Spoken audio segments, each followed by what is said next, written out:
Good evening. Hi, we're going to start in about 5 minutes. I just want to do a little housekeeping before we start.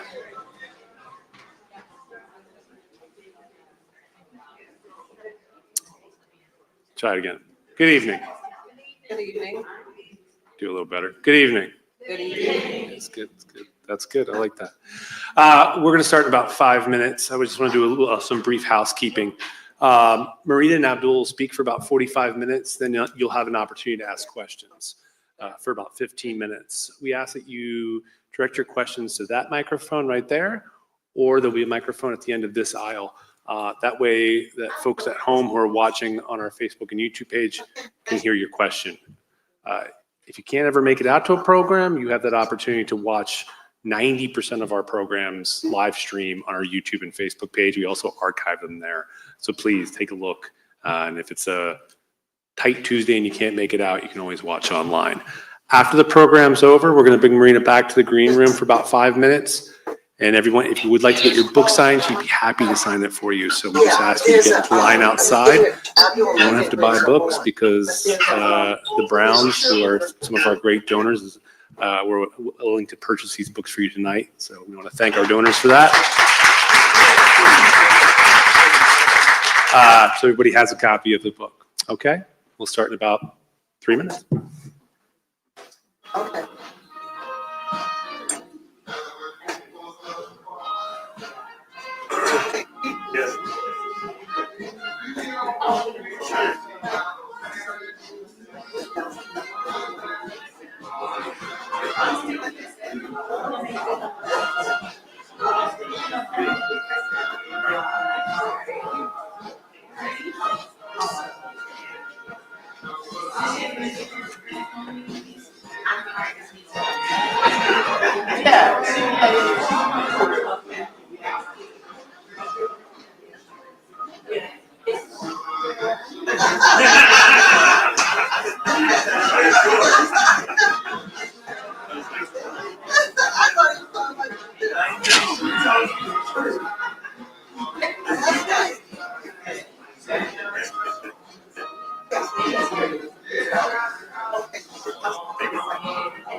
I'm gonna give them what I exactly.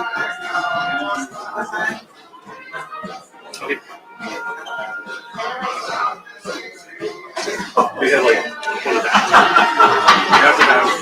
We have so many bags. I'll leave it. Yeah. We need that. Come on, laugh.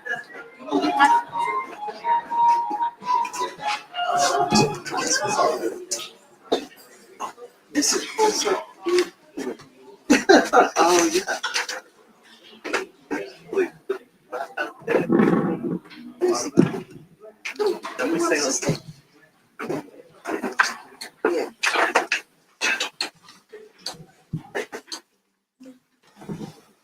Good evening, everyone. Good evening. And welcome to the Enoch Pratt Free Libraries Writers Live program. I am Vivian Fisher, Deputy Chief of Public Services here at the Central Library. Since you've already gotten the word from Cleve, I'm just going to jump in and introduce to you our guest authors.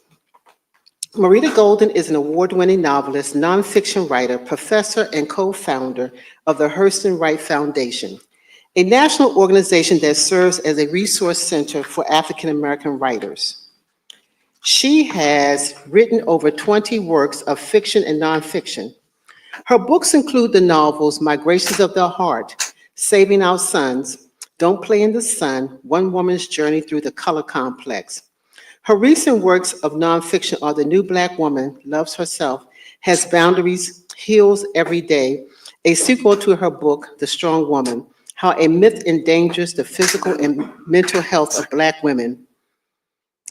And these are just to name a few of her works. Her latest book is How to Become a Black Writer, Creating and Honoring Black Stories That Matter. Abdul Ali, the moderator for this evening's program, is a poet, writer, and cultural worker who was most recently program director at the Maryland State Council's County Arts and A&E District Programs. Before that, he was program coordinator at the Community College of Baltimore County, CCBC. And he is the recipient of the 2019 Ruby Grant from the Robert Dersch Foundation. His debut collection of poems, Trouble Sleeping, won the 2014 New Issues Poetry Book Prize. Please join me in welcoming Marita Golden and Abdul Ali to the Pratt Library.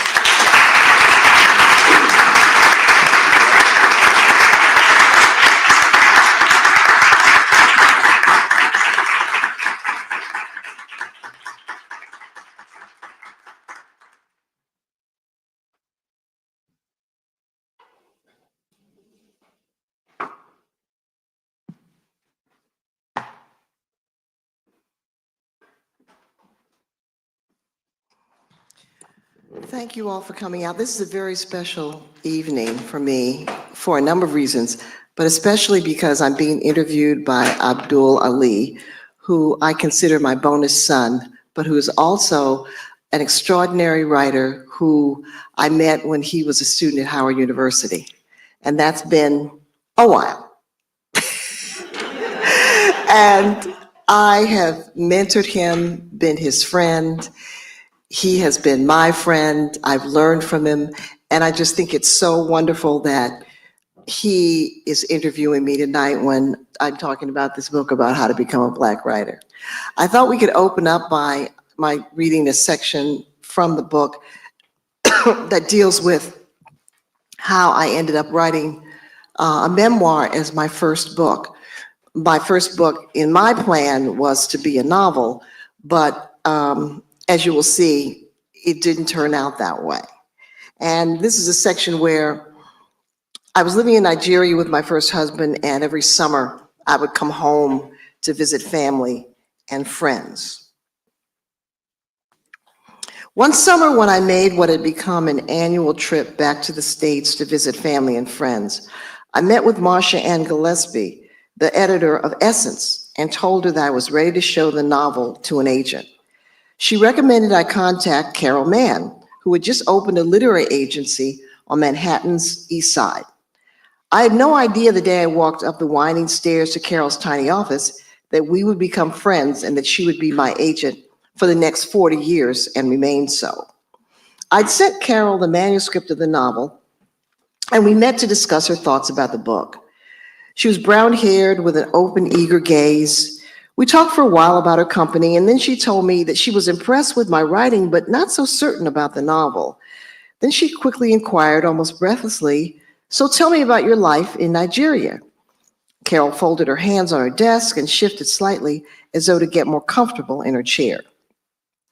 No one, not family members or friends, had ever asked me that question with the optimistic expectation I heard in Carol's voice. When I talked with friends about living in a country where my Blackness was the norm and how I no longer felt the literal and figurative burden of racism, I saw in their faces partial acceptance of my words. Yet I knew that friends and family had read and seen accounts of coups and the stories of famine and poverty on the continent. I knew that more than a few of my family members thought I'd lost my mind, choosing to live in what some of them saw I knew as the heart of darkness. My feelings about living in Nigeria were complex. I love the sight of the women of Nigeria whose skin color and body shape echoed my own. There was a palpable sense that living on the African continent in one of the continent's most influential nations, my life and its meaning were highly charged. I constructed and held to an identity wedded to Africa and Africans. Corruption was rampant in Nigeria, as was tribalism. But wasn't American racism corrupt? Didn't American capitalism turn the American dream into a nightmare for many? Wasn't the progress African Americans made, whether political, social, or economic, perennially met with white backlash? I wanted my son to grow up in an environment where he could feel the intense pride in who he was that his father felt, not threatened by racial profiling or self-doubt because of the color of his skin. Carol was an agent. Her job was to look for great stories, to find them and encourage writers to tell them.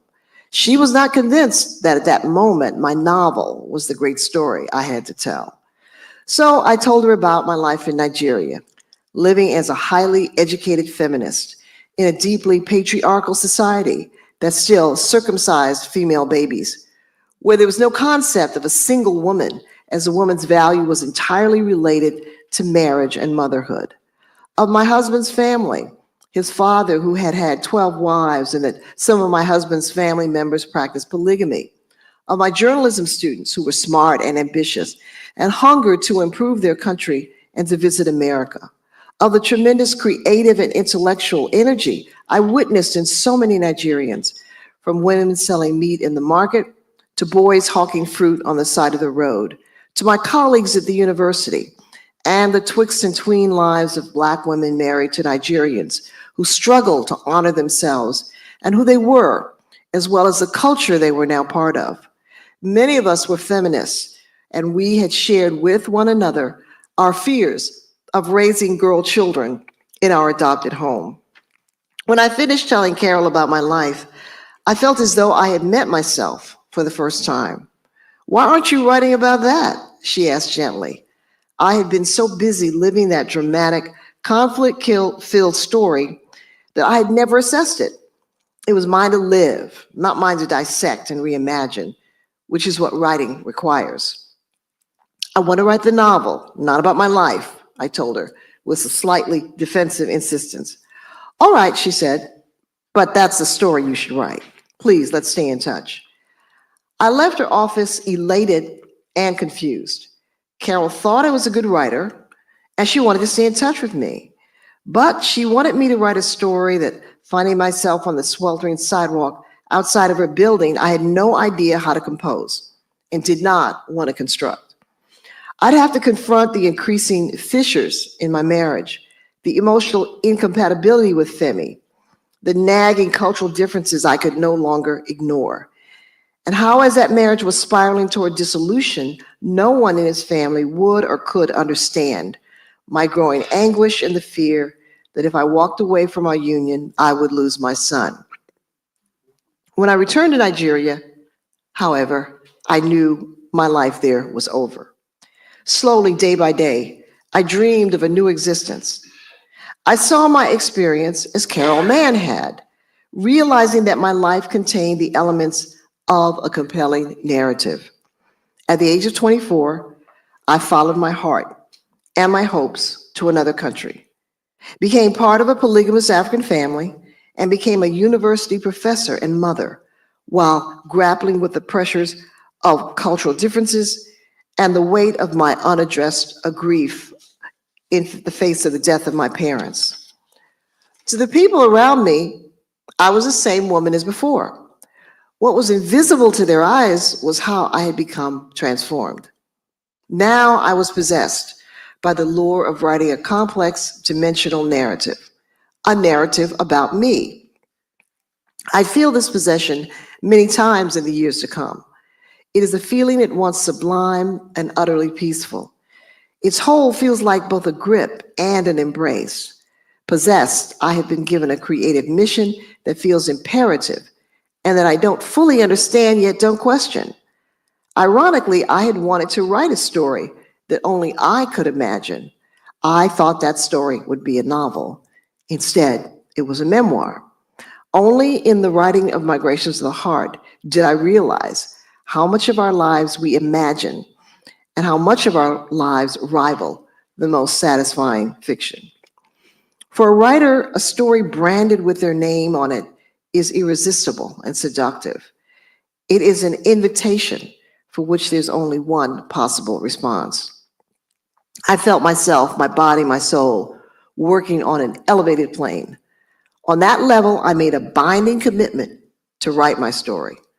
I did not know how to write it, but writing is perpetual problem solving, and so I knew I would figure that out.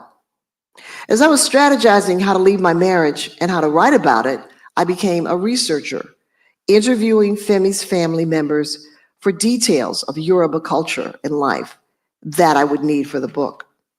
Any information about Nigeria, the country and its people, that in my 4 years there I had taken for granted or overlooked, I now revisited. With new, more observant eyes, I looked at faces closely, assessed personal interactions between people everywhere, and turned my brother-in-law into an anthropologist who educated me about the customs and beliefs of the family I had become part of and now was planning to leave. I was a vulture circling over the impending ruins of my life, a vulture riddled with sorrow, guilt, and regret. Writing would turn an experience that threatened to live in my memory only as ash into material that could resurrect and redefine hope, love, optimism, and joy. All the emotions I'd initially felt when Femi and I met, and that despite the dark days had been real. I'd written poetry and journalism that I was proud of, and completed a draft of a novel that I'd been told didn't quite make the grade. I knew what a well-crafted book could do. Powerful, beautiful stories had given me life, all of my life. That's what I swore I would do for myself and my readers. Thank you.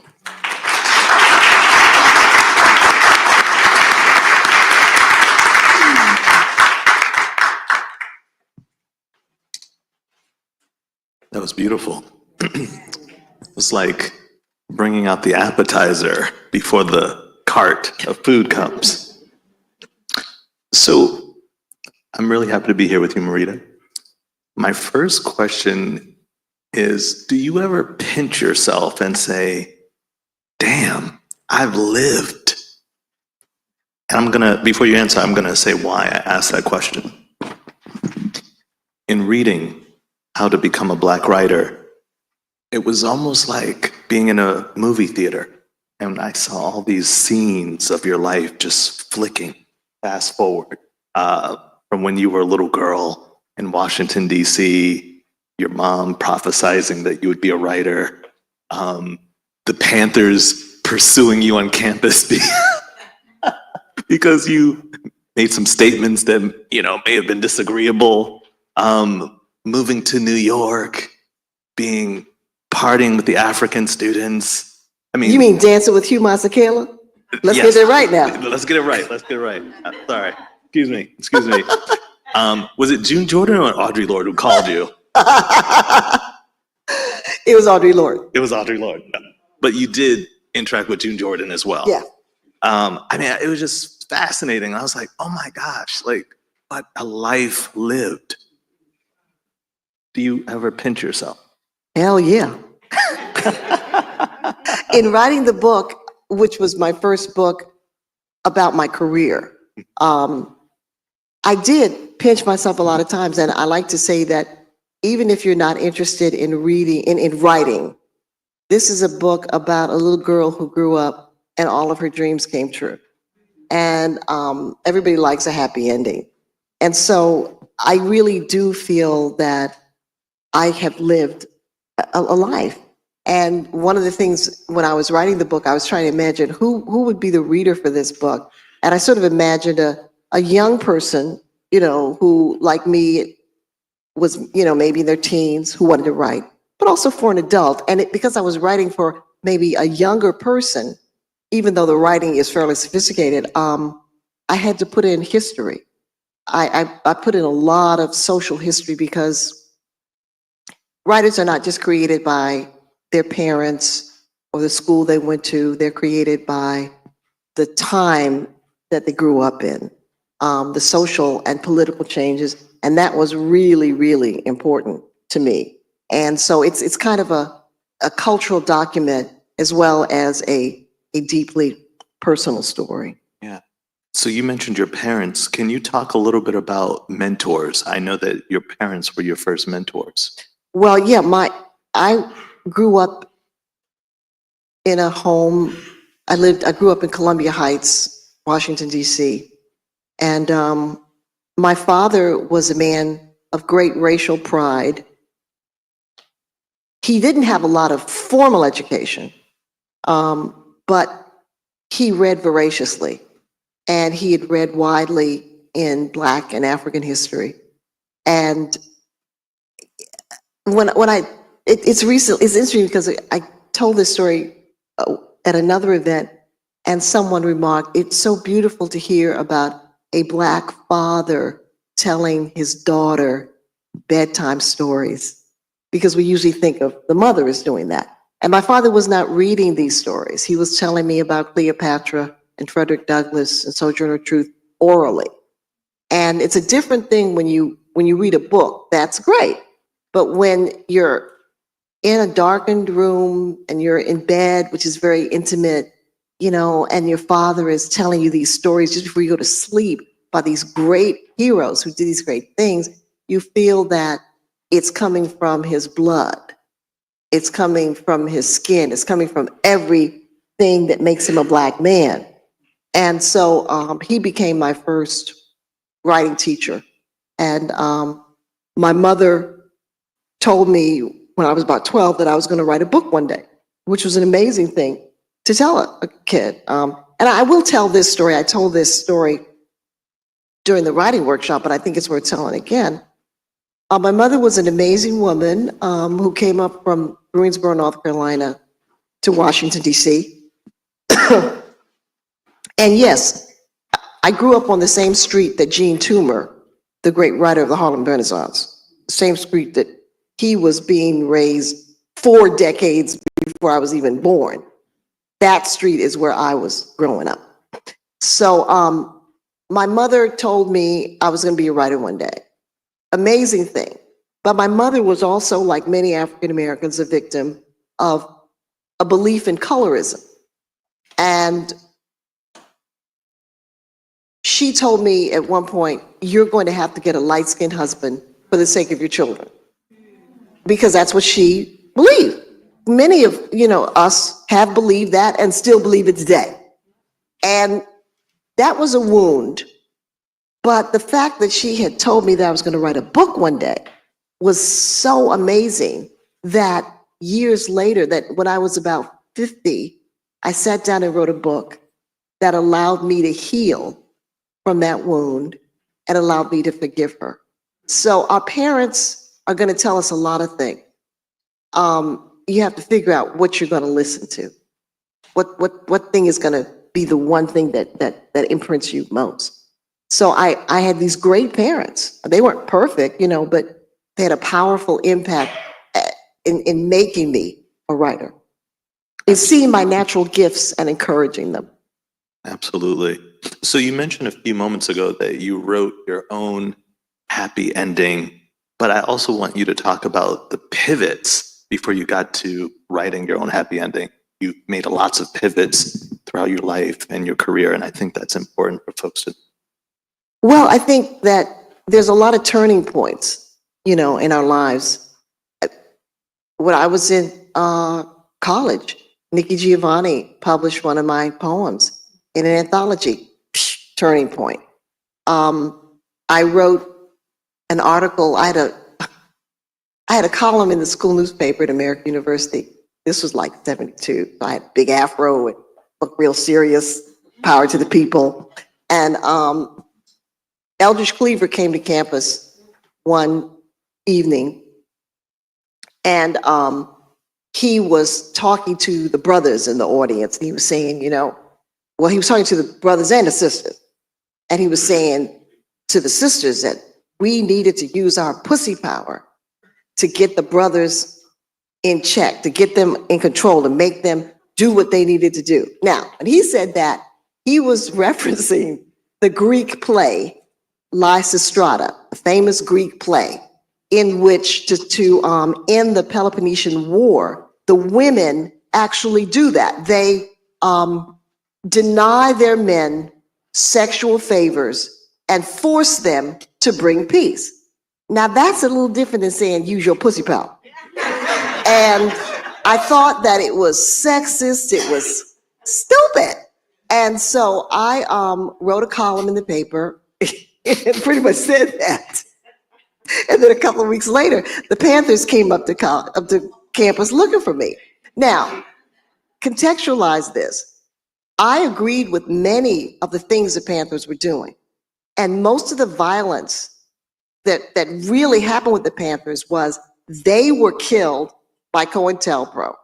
But there was also next scene violence where they would kill each other, usually because there was a snitch or a person who was reported to the FBI to get them doing that.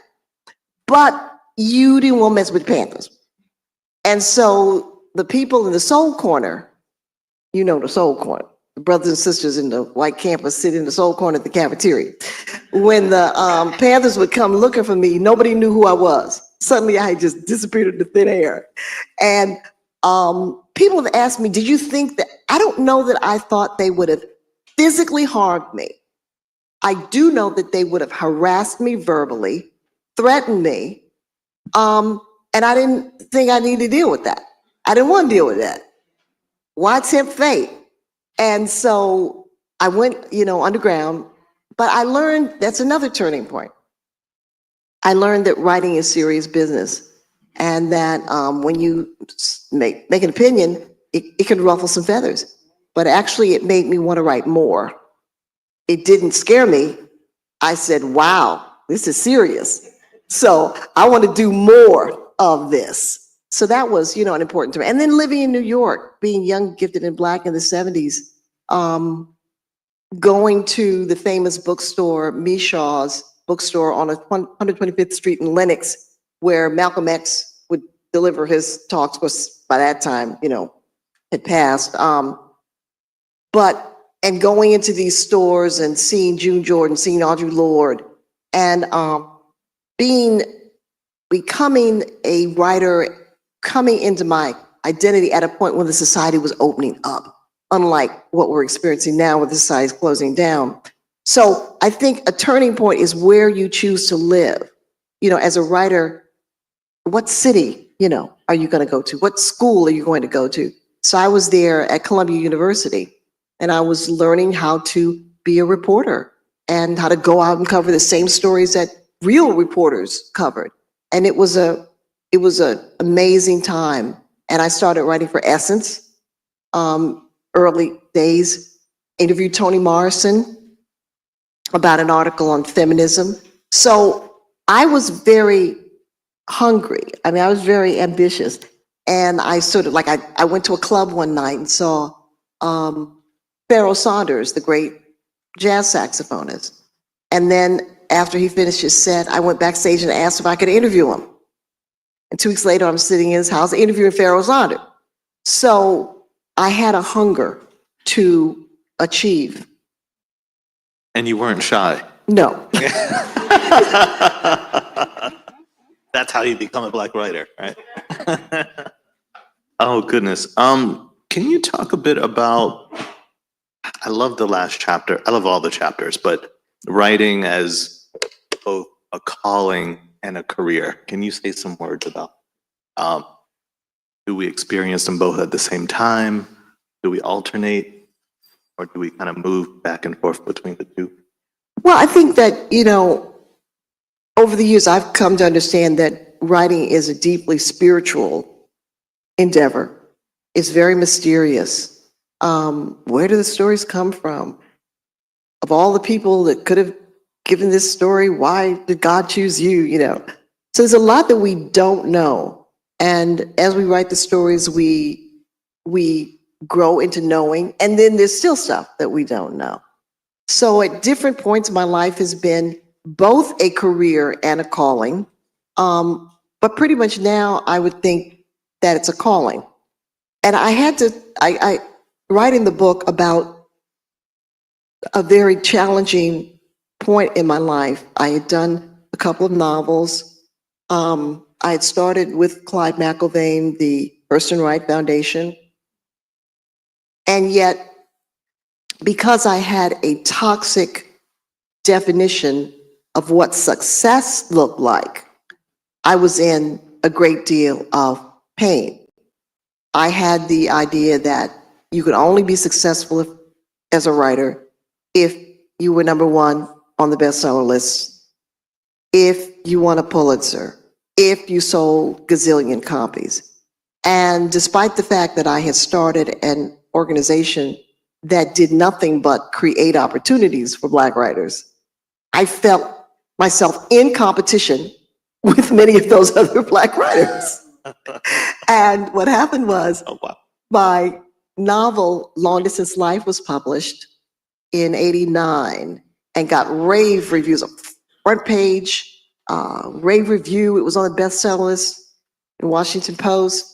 And then a couple of years later, I wrote a novel and I got slammed. The review was so bad that some of my friends said, "What did you do to that lady? Why does she hate you?" And I was just thrown off because I felt, why am I writing if not to get great reviews? Okay. So then I did a lot of spiritual work. I had started meditating, but I also said to myself, if this is going to be a long haul endeavor for you, you're going to have to develop an attitude that will sustain you. And so I started meditating more. I started spending a lot of time in silent retreats. And I did that to get comfortable with my inner Marita, my instincts, the essence of who I was beyond and above the writing. And I gradually got to a point where I really felt this is not a career, this is a calling. God has called you to write. And when I really looked at my career, I was extremely successful. And that I could decide what success looked like for me. I could make that decision. I did not have to receive and hold on to the definition of success that is really unattainable for most writers and irrelevant to the act of writing. And external. And You can't control that. external. So going into myself with a deep spiritual sort of quest was really important. And then I told my editor, stop sending me reviews. I'm not writing for reviews. They couldn't believe that I said, stop sending me. I said, don't send me any of them. Don't send me the good ones. Don't send me the bad ones. I'm not writing for reviews. And that made a huge difference. Well, I know that we're going to get to the audience in a moment, but I wanted to ask, in these urgent, high-stakes times, do you believe that Black writers have a responsibility or a special contribution to make to the community to help us get through? Well, I think it's interesting because somebody asked me about the title and how to become a Black writer. And what I meant by Black writer is, yes, a writer who can call on a tradition of writing, Phyllis Wheatley, Frederick Douglass, Nella Larson, Zora Neale Hurston. And all of those traditions are about freedom, justice, equality, individual agency. But that's not just my individual Black writer legacy. That is the legacy that all writers can call on. So just as I hope that, I've been influenced by writers, Tolstoy, writers of many different backgrounds, I hope and trust that what my fellow white writers can be influenced by me. So I think that Black writer means, yes, a tradition, a specific tradition, but a universal tradition, because Black writing is universal. The more you write out of your universal experience, your individual experience, actually the more universal it is. That's not what they'll tell you, but that really is the truth. So I do think that Black writers have not so much a responsibility, but there's something special we can bring. Because what we're witnessing now, we, for example, all these executive orders, what is more of an executive order than slavery? Okay, what is more of an executive order than segregation? Okay, so we see these executive, and we've been there. We've had to live this. So I think that we do have something special. And I just want to read something. A couple of weeks ago, ever since the election, I had been trying to figure out what I was going to feel, what I was going to say, because I do have an audience. I have thousands of people that are on my email list, and I'm a writer and I want to say things publicly, but I wanted to give myself time to get past anger and fear. And so I wrote, I'm not going to read the whole thing, just a couple of paragraphs, what I think we have to do now. And one of the things I was sharing with Abdul in the back is, for me, myself, I think it's a time where if there's anything that you have wanted to do, but you put it off, do it. In the workshop that I did before this reading, I had the attendees write the thing that scared them. I gave them 4 choices, and everybody wanted to write about what scared them. And I thought that was beautiful. And that's what we have to start doing now, the things that we've put off, the things that scare us. And in part, I said in what I wrote to the people who follow me, now is the time to write the book you want to write. How will you write it? 1 sentence at a time, overcoming fear each time it threatens to ensnare you. Now is the time to love your family, friends, and yourself, and love hard. Family members who've often been financial and emotional anchors will lose their jobs and be plunged into crisis and uncertainty. How can you support them? How can you be their anchor this time? Now is the time to create community, form sister circles, brother circles, and sister and brother circles. Meet not just to vent, but to creatively conspire. Bring light somewhere, bring light anywhere. The pandemic isolated us from one another, sometimes made us fear one another.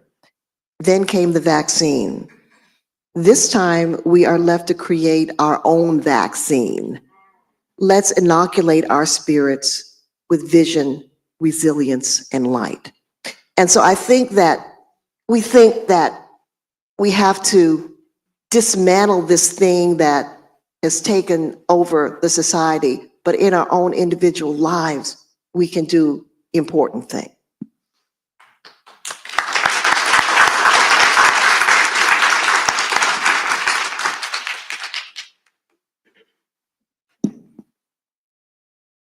How are we doing this, audience? Call and response. I'll start rapping.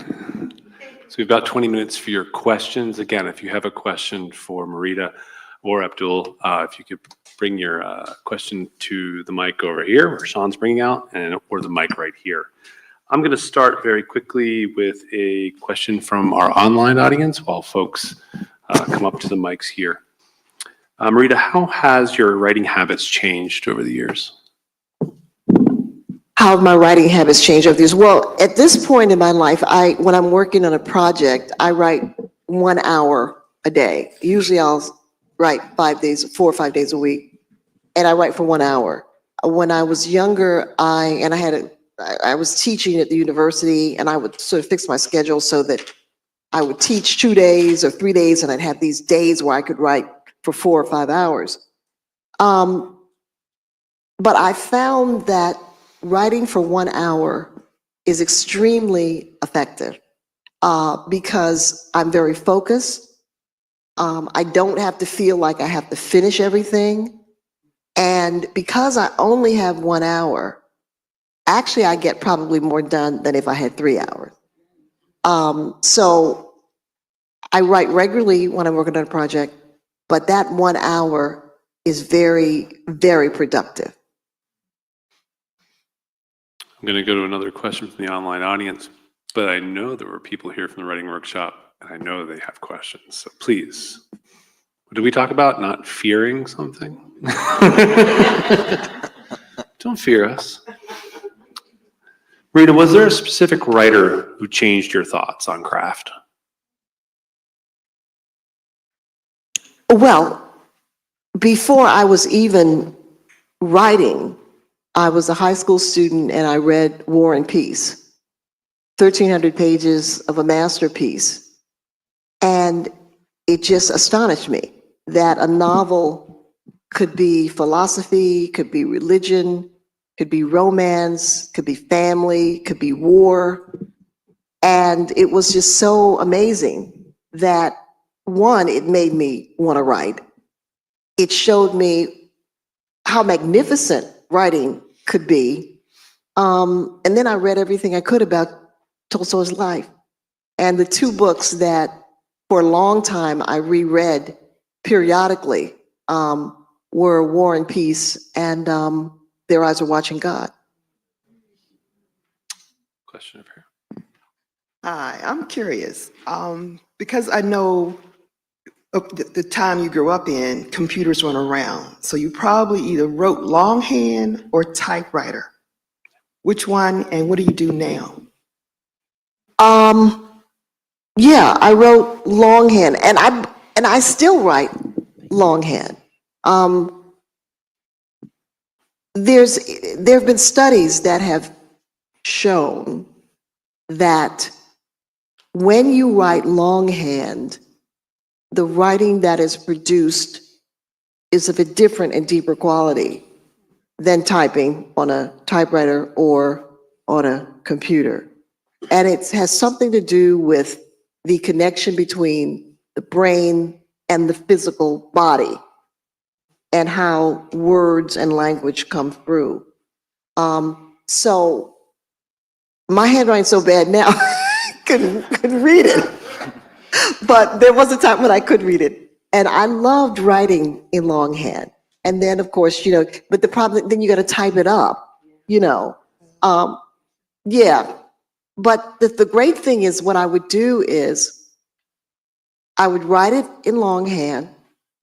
And then as I typed it up or put it in the computer, I would be revising it. So that the longhand would be the first draft. Then it would go in the computer. Then I'd print it out. Then I'd look at it Mark it again. up. And in longhand, And mark it I up. would continue to work with it. So I love writing on writing a story in longhand. And It's a different experience. Do you use a notebook for each book or do you use? No, I just use just a legal pad. Legal pad. But a yeah. pad, something that Yeah. holds the sheets Right, together. right. And people have asked me, do I have any particular rituals? Like Maya Angelou would go to hotels and have roses, yellow roses and alcohol. And I don't need all that.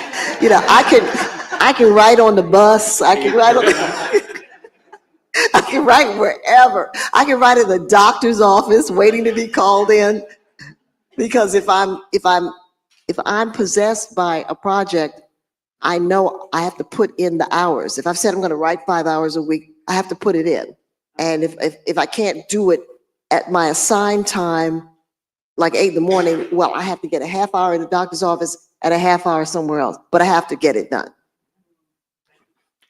Ms. Golden, you were very candid and vividly descriptive about your experience of getting information or research from your in-laws and your relatives to launch your memoir. And that got me wondering about something I think about often when writing about personal events that involve close friendships or relationships. How do you deal with, I guess, that moral question of how candid can you be, or True. how much should you change those certain elements of those stories, Yeah. background? Yeah, well, if you're writing a memoir, I think it's a good thing to tell people in your family that you are writing a memoir, not to ask their permission, but simply to let them know. If you're writing about a family member that you feel may have some qualms, about you writing about them, I don't see anything wrong with talking to that family member. One of the reasons it's good to tell family members that you write is because they're often a repository of a lot of information. You know, you may think that you know everything, but when you talk to other family members, they may be able to correct, enlarge, and enhance the story. Sometimes you may have to change someone's name. Sometimes you may have to leave someone out. When you're writing a memoir, you're not writing factual truth. You're creating a dramatic story representing your life. And so the reader will know, and you can tell the reader, in many books, they'll say, well, you know, names have been changed, situations have been changed. So what the reader wants is the reader wants to feel, yeah, names were changed, situations were changed, but the essential truth is the same, is actually true. The emotional truth that's driving the story is actually true. But yeah, I think that, sure, that's problematic, but I think that, look, you're a big boy, you're writing a book. You're okay, so you should be able to stand up for that book and tell people, I'm writing a book. Exactly. Don't You hide knew it was a from family member, so. Thank you. Yeah. It's me. Oh, cool. Hi, thank you for taking my question. But I'm just inquisitive and want to know, because I lived in Columbia Heights myself for 7 years. Which street was the famed street? Oh, Harvard Street. I lived on Lamont. Oh my God, that's so crazy. My best friend lived on Harvard. That's You kinda said what shocking. now? My best friend lived on Harvard Oh, Street. yeah, I lived okay. on Lamont. Well, see, what happened is, and I didn't know the story about Jean Toomer until they put this would have been in the 90s or something. They put one of those cultural markers that you see, if you go to these big things, and I have a picture of people who lived in that neighborhood who were distinguished, or historical things that happened in that neighborhood. Mhm. So my novel, Long Distance Life, was set in Columbia Heights. So they took a paragraph from it and put it on that cultural marker. And they also included the fact that Jean Toomer grew up on that street. Now, I didn't know that until the unveiling of That's that so cool. of that plaque. Wow. But I thought, oh wow, that's amazing. That is Yeah. amazing. Yeah. Oh, thank you. I feel like DC is such a museum. I think she has a question. Yep. Hi. So my question is kind of about your structure when writing and how you organize your thoughts. I find the hardest thing about writing for me is kind of working through everything and actually being able to formulate what I'm saying. I find myself self-editing the whole time, like, oh, that's not where I want to say this. That's not how I want to say this. Well, I'll answer it, and I think it's a good question for you to answer too, because you're a writer as well. You write essays and poems, and you're working on a memoir. But slow down. I think a lot of times when we're in a rush and we feel overwhelmed by all these thoughts, pick one thought. Pick one thought and devote your time to exploring that one thought. Pick one thought and just write about that, and realize that you don't have to tell the whole story. You're making a commitment over time, not to write a story, but to discover it. You're trying to discover it. And so slow down and just, today I'm gonna write about this. And that will help you calm down, and just, because the beauty of stories is in the detail. You know, like people say, well, who would want to read a book about my life? Well, if you tell that story in a beautiful way, with rich, descriptive, vivid detail that focus on this one thing, and then that other one thing, and then that other one thing, and that other one thing, that's how you tell a story. So pick one thing each day. Thank you. I would just say that first draft, give yourself permission to write, not think. And Yeah. then when it's time to edit, then you can start thinking and get going crazy and all that. But don't do that the first time. It'll kill it before you even have something. Yeah. I mean, that's why when in the workshop before, people were writing very powerful things. I gave them 10 minutes. They didn't have time to get scared. They just wrote from the heart. Maybe that's how you become a Black writer. Oh, there's a lady Get over there. scared. Yeah, be scared. Be afraid. Be really afraid. They coming. They coming. Okay, I find myself overwhelmed by ideas, and it gets overwhelming to the point where I have many projects like essays, poems, and short stories that are first drafts only that I've never published or gotten back to editing. My question is, what advice do you have for focusing on the completion of projects even when other ideas come to mind? I think that very often when people say, I have 10,000 ideas and I just can't figure out which one to commit to, they are engaged in self-sabotage. That is, oh, I have so many ideas.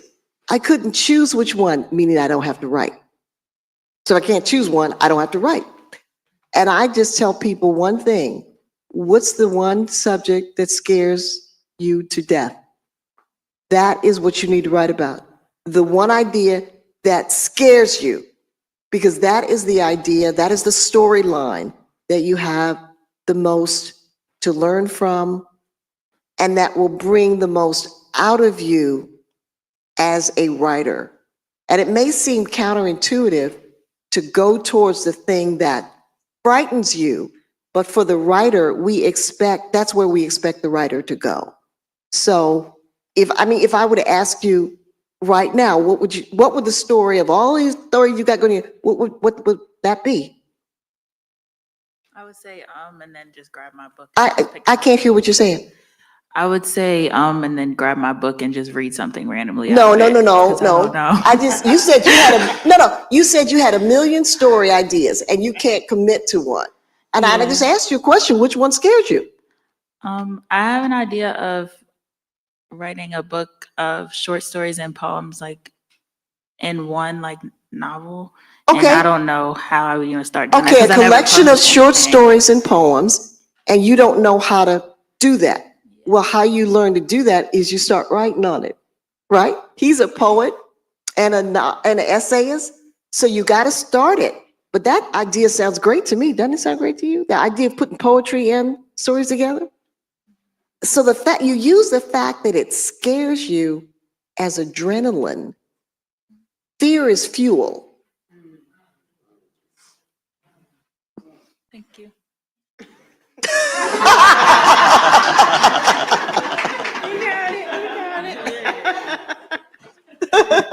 Thank you. You seem so much larger than life to me. How do you contain it? I mean, you're great at it. The story that you read to us was great. Thank you. You know, how do you contain it? I mean, there's some point where, because to me, you're like this, you're like really, really large. And you just look so small. Well, you have to beware of these little small women. Yeah, I know. But we're the ones to take over the world. Yeah, I know. Because we have a lot to prove. I know, but you seem you seem to be able to handle it well. And I'm sure that comes with experience and all that. But still, right now, you just seem, over the top to me. You're like really, really large. Well, thank you for that. I mean, and it's everything that I have, I wanted. And I wanted it badly, and I wanted it enough to do what was required to get it. Whether it was, and I'll tell the story about my husband. My novel, Long Distance Life, is about a woman named Naomi Johnson who's inspired by the life of my mother.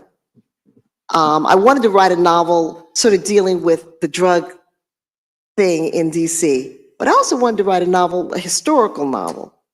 So Long Distance Life is about 6 decades in the life of this woman named Naomi Johnson, who comes up to DC from Spring Hope, North Carolina. Her life, her daughter's life, and her grandchildren. So while I was writing the book, because it was inspired by my mother, it's like I was channeling my mother's voice. It's like she was talking to me as I was creating this character. And one of the things I wanted to do in the book was, because this was my mother's alter ego, I wanted to give her a husband in this fictional book that was much better to her than my father was to my mother. So I wanted to write a love story as well as everything else. And so while I was writing the book, I whispered to the universe, oh, wouldn't it be wonderful if I write this wonderful love story and I find the kind of love that I'm giving to Naomi, my mother's alter ego. So in the book, she meets a man named Rayford Johnson at a rent party that she gives. And he used to work for Garvey. And he was a race man. And they fell in love, and it's a great love story. And he taught at Dunbar High School. Okay? Dunbar High School. So the novel comes out, and about a year later, I'm invited to a party. I'd started a single parents group, because I'm all starting stuff. And one of the women was giving a party to celebrate her divorce. So the party was that night. And I woke up that morning and I said to my girlfriend, I'm going to meet my husband tonight. I'm going to meet my man. Okay. So we go to the party, and my husband, he doesn't know that yet. My husband walks through the door with a friend of his. And I said, that's him. That is him. And he walks in and he's meeting everybody, and he comes over to me. And I mean, I'm his wife, but no big deal. I'm not nervous or anything. So we start dancing, and he tells me, he says, what do you do? I said, I'm a writer. And he says, oh, I teach at the same school that Tina, who gave the party, teaches at. I said, what school is he? He's at Dunbar. So you have to be very careful what you write. Write with serious intent. Okay? We have time for about 3 more questions. We'll take that one and then these 2 over here. Good evening, Mrs. Golden. My name is Titalaya Umakiwa. I want to thank you for the book, Wild Women Don't Wear No Blues.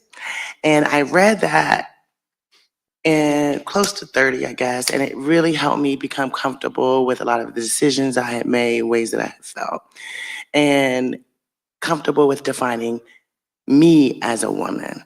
And I think that in this day and time, with all of the advances we as Black women have made, when we look at, for example, social media, or we hear the stories of Black women, there's still a deep struggle. So I would, in understanding or accepting womanhood as we define it, and I would like to hear from you for someone who feels called to think about how to have an impact on Black women as we struggle through all of the things that we're struggling, especially with identity in some ways. You mean how we could each individual Black women have an impact on others? Or I'm thinking about myself being able to have an impact and somehow, like how Wild Women Don't Wear No Blues helped so many women, I believe, define themselves. Are you a writer? Not a writer, but thinking about how to have that impact. And it may be writing, right?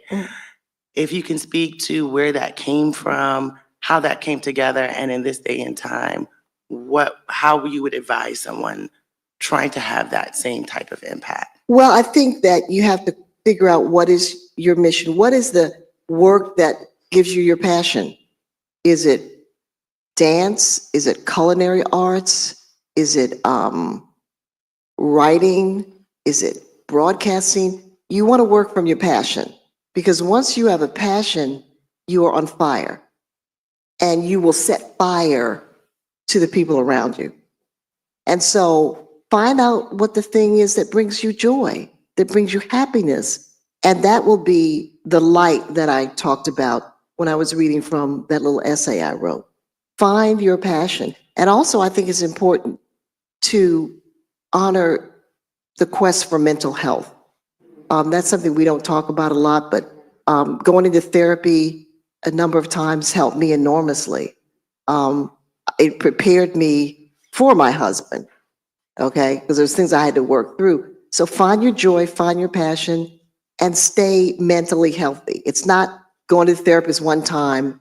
It's knowing that mental health is something that has to be, it's a continual process. So that's what I would suggest. Thank you. Mhm. Good evening. I just had a question in regards to prior to you and your first book starting, have you had any experience with self-publishing, and what would be your advice to a new author who's interested in getting their works out there but looking into self-publishing as well? Yeah, well, self-publishing is certainly a viable alternative. The publishing industry is very tough to break into. And many fine writers are rejected by the publishing industry. So there's a whole industry out there now of people who will help you produce your book, promote your book on social media and everywhere else. So I've read many self-published books that are fine, and I think it's a viable option.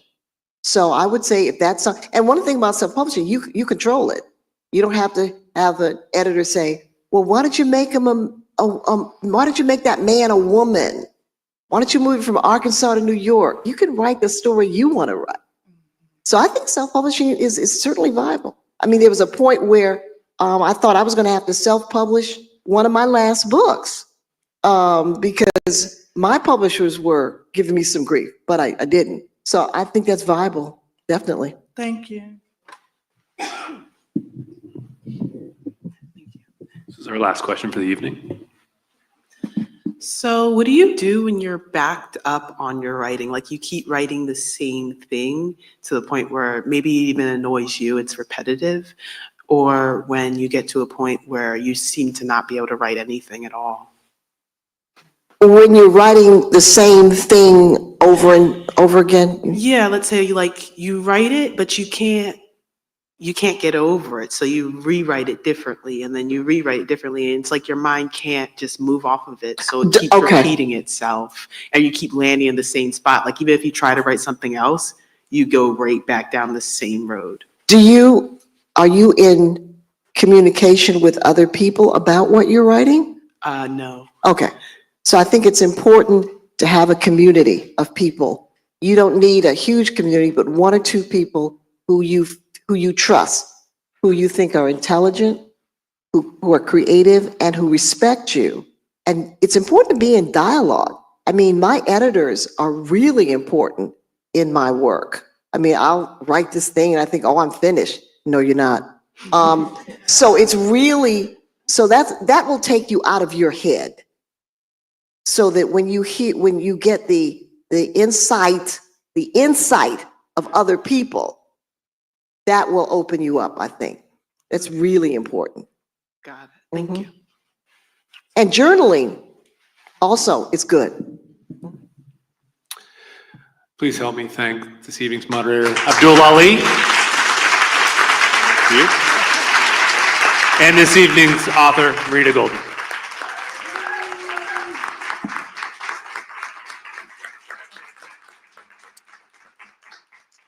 So again, I usually say, now it's your turn to purchase books and get them signed, but I will say it again, we purchase books for you. Round of applause for our donors. Thank you. And if you'd like to have your book signed, my colleague Sophia outside will help you with the line. We'll see you in about 5 minutes. Thanks for coming out.